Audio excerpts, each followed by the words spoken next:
दोस्तों नमस्कार। चर्चा का विषय में आप सभी का मैं विश्वपति स्वागत करता हूँ।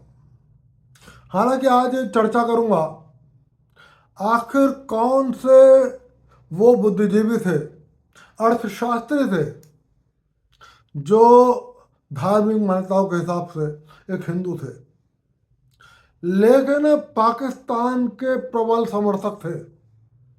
और आखिर क्या हश्र हुआ उनका एक स्वतंत्र पाकिस्तान के बनने पर। लेकिन फिलहाल मैं आपको बता दूं कि नेपाल में अब शांति स्थापित है। सुशीला कार्की ने शपथ ले ली है और उनके मंत्रिमंडल में भी कुछ और लोगों ने भी शपथ ली है। फ्रांस में भी फिलहाल शांति है। लंदन में भी हालांकि बहुत बड़ा हुजूम सड़कों पर उतरा, लेकिन फिलहाल शांति है। हालांकि भारत से लेकर अमेरिका तक के विभिन्न न्यूज चैनलों के हिसाब से 1 लाख से लेकर 30 लाख तक लोग सड़कों पर उतर आए और इनका विरोध अप्रवासियों को लेकर था। हालांकि सबको पता है, चाहे यूरोप हो, चाहे अमेरिका हो, चाहे ब्रिटेन हो, दरअसल मुस्लिम अप्रवासियों की वजह से सारे प्रवासी बदनाम हो रहे हैं। लेकिन फिलहाल मैं आज चर्चा इस पर नहीं कर रहा हूँ। दोस्तों, आज़ादी के विभाजन के लड़ाई के दौरान विभाजन के समर्थक दोनों तरफ थे। भारत की ओर भी वो थे और उधर पाकिस्तान की ओर भी थे। जो भारत की ओर थे उनकी इच्छाएं थी कि भारत विभाजित हो जाए और वो जल्दी से जल्दी शपथ लेकर इस देश के प्रधानमंत्री बन जाए, अपने खानदान को, अपने कुनबे को बड़े बड़े पदों पर बैठा दे। कुछ लोगों ने उन्हें स्वतंत्रता सेनानी भी कहा। आज मैं उनकी भी बात नहीं कर रहा, बात कर रहा हूं एक ऐसे व्यक्ति की जो बहुत बड़ा अर्थशास्त्री था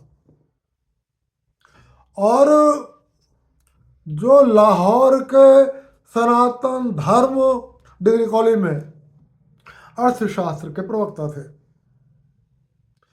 वो सिर्फ विभाजन का ही नहीं, विभाजन के बाद पाकिस्तान के प्रबल समर्थक थे। और उनके घटना मैं आपको इसलिए बता रहा हूं कि कोई व्यक्ति यदि अर्थशास्त्र का, केमिस्ट्री का, फिजिक्स का या गणित का ज्ञाता हो तो इसका मतलब ये नहीं है कि वो राजनीतिक रूप से या राजनीतिक रूप से वो बहुत जागरूक हो।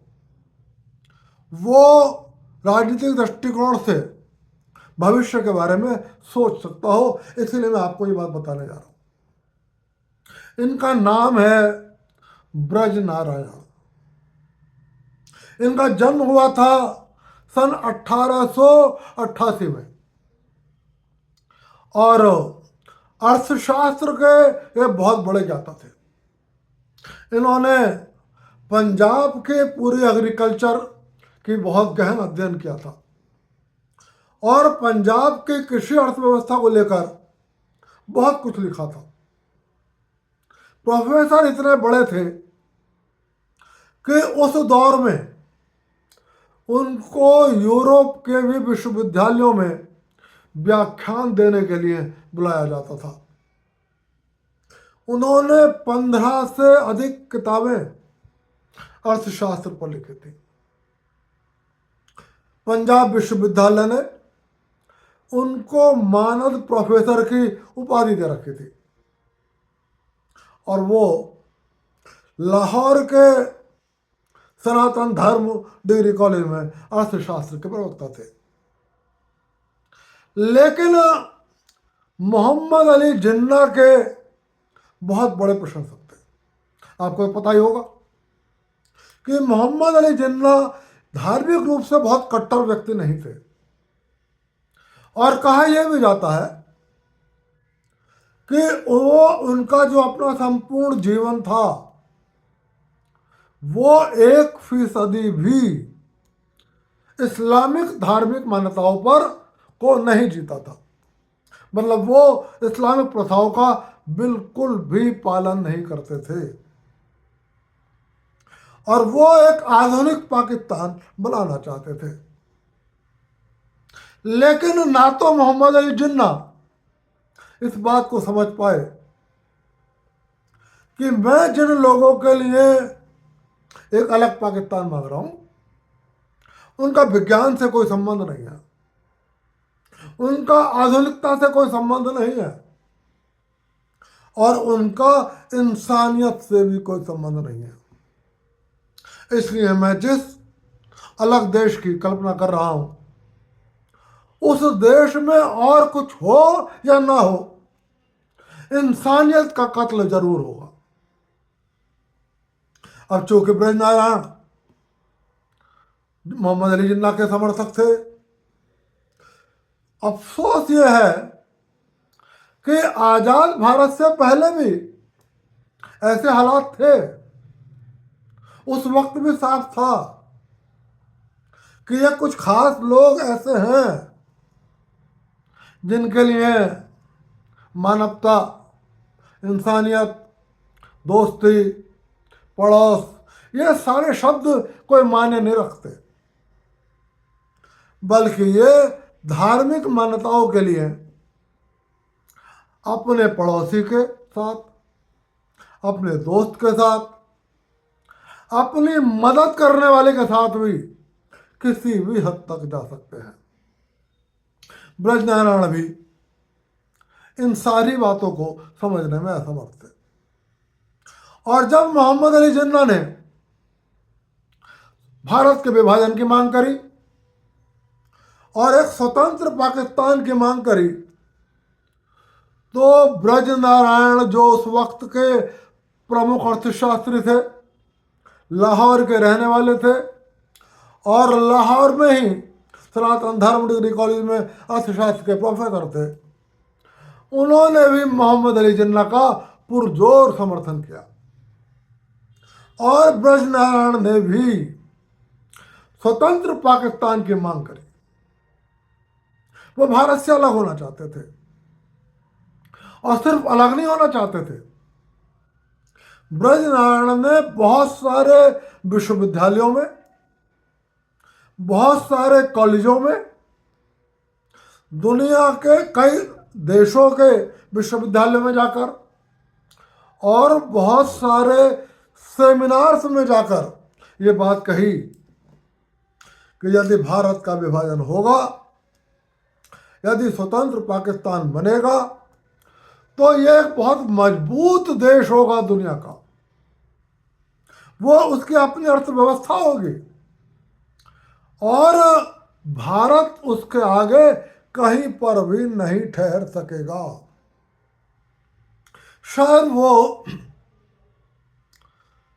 समाज से वाकिफ नहीं थे, किताबों से वाकिफ थे, अर्थशास्त्र से वाकिफ थे, लेकिन पड़ोसियों के व्यवहार, शहरों में हो रहे रोजाना दंगे, पूरे भारत में आए दिन हो रही घटनाओं से की जानकारी उन्हें नहीं थी, या थी तो वो अनभिज्ञ थे और इसीलिए वो न केवल लाला मोहनदास करमचंद गांधी के चरखा अर्थशास्त्र के विरोधी थे, वो जिन्ना की टू नेशन थ्योरी के भी बहुत बड़े समर्थक थे और सिर्फ समर्थक ही नहीं थे, उन्होंने सक्रिय रूप से भारत का विभाजन करने और एक स्वतंत्र पाकिस्तान की स्थापना के लिए मोहम्मद अली जिन्ना के राजनीतिक आंदोलन में भी सक्रिय रूप से भाग लिया। पाकिस्तान के इतिहासकार के अजीज वो अपनी किताब में लिखते हैं कि शायद ब्रजनारायण अकेले ऐसे हिंदू बुद्धिजीवी थे जो सच्चाई से वाकिफ नहीं थे और जो एक स्वतंत्र पाकिस्तान की स्थापना के बहुत बड़े समर्थक थे। आखिर अंततः सबको पता है भारत का विभाजन हो गया। पाकिस्तान के इस ओर भारत में बहुत सारे लोग, बहुत सारे नेता, जो कांग्रेस पार्टी के नेता थे लगभग सभी, बहुत खुश थे कि भारत विभाजित हो गया। अब उन्हें बड़े बड़े कुर्सियों पर बैठने का मौका मिलेगा, बड़े बड़े पदों पर आसीन हो जाएंगे, उनका पूरा खानदान, पूरा कुनबा बड़े बड़े पदों पर आसीन हो जाएगा। और आपको तो पता ही है कि जवाहरलाल नेहरू के खानदान में दूर दूर तक कोई ऐसा बच्चा भी नहीं था जो किसी बड़े पद पर ना बैठा हो। आजादी की मलाई खा रहे थे ये लोग। उधर ब्रजनारायण जी को तो हालांकि मलाई नहीं खानी थी, ऐसा कोई संकेत नहीं मिलता कि वो पाकिस्तान की स्थापना के बाद कोई मलाई खाना चाहते हो। मलाई तो जिन्ना खाना चाहते थे। हालांकि मैं आपको जिन्ना के बारे में एक रहस्य यह भी बता दूं कि डॉक्टरों ने कहा था कि जिन्ना की उम्र बस 1 या 2 साल है, और वो 1 या 2 साल बाद मृत्यु को प्राप्त हो जाएंगे क्योंकि उन्हें कैंसर था। और डॉक्टरों ने उनसे मना कर दिया था कि अब आपको नहीं बचाया जा सकता था। भारत के उन नेताओं ने, जिन्हें हम और आप आजादी का नायक समझते हैं, इस बात को छिपा लिया था। उन्हें डर था कि यदि मोहम्मद अली जिन्ना मर गया तो हमें भारत के विभाजन का बहाना नहीं मिलेगा और पता नहीं हम कब भारत की मलाई खाएंगे। वो चाहते थे कि जिन्ना के जीते जी भारत का विभाजन हो जाए, और वो इसमें सफल हुए। खैर, भारत का विभाजन हुआ। शुरू में कुछ दिन ब्रजनारायण जी बहुत खुश थे। उनको लगता, उन्हें मोहम्मद अली जिन्ना ने उनसे खास तौर से कहा कि आप किसी भी कीमत पर भारत पर चले जाना। उन्होंने जिन्ना से कहा ऐसा हो ही नहीं सकता, क्योंकि पाकिस्तान दुनिया का भावी बहुत सफल राष्ट्र होने वाला है। मैं तो पाकिस्तान की ही सेवा करूंगा, मैं पाकिस्तान के विकास के लिए काम करूंगा। लाहौर के अंदर दंगे शुरू हो गए, पूरे पाकिस्तान में दंगे शुरू हो गए। ये दंगे पूरे बंगाल में ठहरे। इन दंगों का असर कलकत्ता तक था। चारों ओर हिंदुओं की लाशें बिछनी शुरू हो गई। लेकिन ब्रजनारायण जी ने सच्चाई को स्वीकार नहीं किया। हिंदुओं की लाशों से पाकिस्तान की सड़कें पटी पड़ी थी। खुद ब्रजनारायण जी के मोहल्ले के अंदर, जिस मोहल्ले में वो रहते थे, वहां पर हिंदुओं की लाशें सड़कों पर पड़ी हुई थी। लेकिन वो विचलित नहीं थे। उनको लगता था ये चंद दिनों की बातें हैं, जो मर रहे हैं मरने दो, मैं पाकिस्तान में रहूंगा और अंततः पाकिस्तान की सेवा करूंगा। धीरे धीरे ये दंगे और बढ़ते चले गए और पाकिस्तान के हिंदू भारत भागने शुरू हो गए, जबकि भारत से मुसलमान पाकिस्तान नहीं जा रहे थे। पिछले दिनों एक न्यूज चैनल ने यह विषय उठाया भी था कि भारत के 96% से लेकर 98% मुस्लिम भारत से पाकिस्तान नहीं गए, तो विभाजन का क्या मतलब था? फिर भारत ने भूमि का इतना टुकड़ा अपने से अलग क्यों करा? खैर, वो भी एक अलग विषय है। भारत से पाकिस्तान मुसलमान नहीं जा रहे थे, लेकिन पाकिस्तान से हिंदू अपनी जान बचाने के लिए भारत आ रहे थे। और ब्रजनारायण जी को भी पता लग गया था कि अब बहुत कम हिंदू पाकिस्तान के अंदर बचे हैं। उसके बाद रेड क्लिफ अवार्ड आ गया। जैसा ही रेड क्लिफ अवार्ड आया, दंगों में दिन दूनी रात चौगुनी बढ़ोतरी हो गई। हिंदुओं पर पाकिस्तान में और ज़्यादा हमले होने लगे। हिंदुओं के घर, हिंदुओं की दुकानें लूटी जाने लगी, उनके घरों को आग लगाई जाने लगी। एक दिन ब्रजनारायण जी का यहाँ घर था, वहाँ पर कुछ लोग आए और जो हिंदुओं के घर थे उनको आग लगाने लगे। ब्रजनारायण जी बाहर गए और उन्होंने कहा ना, आग क्यों लगा रहा हूं, ये तो चलेगा हिंदुस्तान, अब यह संपत्ति पाकिस्तान की है, इसे आग मत लगाओ, अब यह पाकिस्तानी संपत्ति है, इसे अपने पास रखो। उनके कहने से वो उस समय कुछ लड़के वापस चले गए। कुछ देर बाद फिर भीड़ आई और उन्होंने कहा कि भाई संपत्ति को हम यूज नहीं करेंगे। मकान में फर्नीचर था, सारा सामान था, घर गृहस्थी का सामान था, क्योंकि लोग सामान लेकर नहीं आए थे। छोटी सी एक एक कपड़ों की गठरी अपने कंधों पर टांग कर सिर पर रख कर आए थे। और रास्ते में उन पोटलियों की भी तलाशी ले रहे थे मुस्लिम लोग, और यदि उन पोटलियों में रुपए या जेवर पाए जा रहे थे, क्योंकि वही लोग लेके आ रहे थे, उनको भी लूटा जा रहा था। उनको पाकिस्तान के हिस्से में जो सेना गई थी वो भी लूट रही थी, और पाकिस्तानी मुस्लिम्स भी लूट रहे थे। और जब वो भारत में आ रहे थे, ऐसे भी बहुत सारे किस्से हैं, ये सच्चाई है कि जो मुस्लिम भारत में रुके हुए थे और जहां वो इतनी मजबूत स्थिति में थे, वो पाकिस्तान से भारत आने वाले हिंदुओं को भी वो भी लूट रहे थे, उनकी सहायता नहीं कर रहे थे।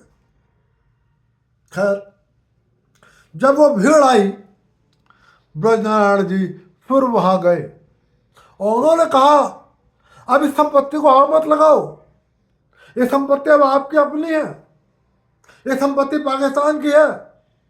तभी एक भीड़ में से एक ने कहा, ये जो बोल रहा है होगा अर्थशास्त्री, होगा बुद्धिजीवी, लेकिन भीड़ को संबोधित करते हुए कहा, याद रखना ये एक काफिर है, इसका नाम ब्रजनारायण है, ये सनातन धर्म डिग्री कॉलेज में अर्थशास्त्र का प्रोफेसर है, होगा अर्थशास्त्र का प्रोफेसर, होगा अर्थशास्त्री, लेकिन पाकिस्तान को यदि काफिरों से मुक्त कराना है तो इसे वापस मत जाने दो। और बस उसका ये कहना था कि भीड़ ने ब्रजनारायण के ऊपर हमला बोल दिया। वो 15 किताबें जो उन्होंने लिखी थी अर्थशास्त्र के, वो लिखी रह गई। वो यूरोप के विश्वविद्यालय में जाके कहते थे पाकिस्तान बहुत बड़ा देश बनेगा, वो रखा रह गया। जिन्ना ने कहा था तुम पाकिस्तान के लिए काम करना, वो सब में रखे रह गए। क्यों रखे रह गए? क्योंकि ब्रजनारायण इस सच्चाई को समझने में असफल रहे कि तुम कितने भी बड़े बुद्धिजीवी हो, तुम कितने भी बड़े ज्ञान के भंडारक हो, लेकिन उनकी निगाह में तुम एक काफिर हो। और तमाम ज्ञान होने के बावजूद, तमाम सेवा करने के बावजूद, तमाम धन दौलत होने के बावजूद तुम उनके लिए एक काफिर ही माने जाओगे। और दोस्तों, उस भीड़ ने अंततः ब्रजनारायण की हत्या करके उनकी लाश को उनके घर के सामने पड़ी सड़क पर ऐसे ही फेंक दिया। ये बताने का मेरा उद्देश्य आपको सिर्फ यह है कि इस सच को स्वीकार करना होगा और ये बात भी समझ लेनी चाहिए, राजनीतिक कल्पना, राजनीतिक पहचान बाकी ज्ञान से अलग होती है। यदि कोई बहुत बड़ा गणितज्ञ है, बहुत बड़ा विज्ञान, फिजिक्स, केमिस्ट्री का ज्ञाता है या अर्थशास्त्र का बहुत बड़ा ज्ञाता है, तो जरूरी नहीं है कि उसके अंदर राजनीतिक चेतना हो। ये राजनीतिक चेतना सबसे ज़्यादा जरूरी है, बाकी सब चीज़ें आ जाएंगी। गणित का ज्ञान भी आ जाएगा, केमिस्ट्री का ज्ञान भी आ जाएगा, फिजिक्स का ज्ञान भी आ जाएगा, लेकिन राजनीतिक चेतना यदि आपके अंदर नहीं है तो आपका जीवन समाप्त है, आपका जीवन नरक है। और भारत में भी जो लोग धर्मनिरपेक्ष दो तरीके के लोग हैं, एक वो जो झूठे और मक्कार हैं, एक थोड़े से, बहुत जरा से वो भी हैं जिन्हें मैं झूठा और मक्कार नहीं कहूंगा। ये वही लोग हैं जिन्हें राजनीतिक सच्चाइयों का एहसास नहीं है, जिनको लगता है, जिन्होंने अभी भी कश्मीर की सच्चाइयों के बारे में पढ़ा नहीं है, जिन्होंने बंगाल फाइल्स को नहीं देखा है, जो उदयपुर में कन्हैयालाल टेलर की हत्या पर ईमानदारी से सोचने को तैयार नहीं है, उन सब से आज के वीडियो में यही कह रहा हूं, ब्रजनारायण तो आपसे बहुत ऊपर थे, जिन्ना के समर्थक थे, विश्व विख्यात अर्थशास्त्री थे।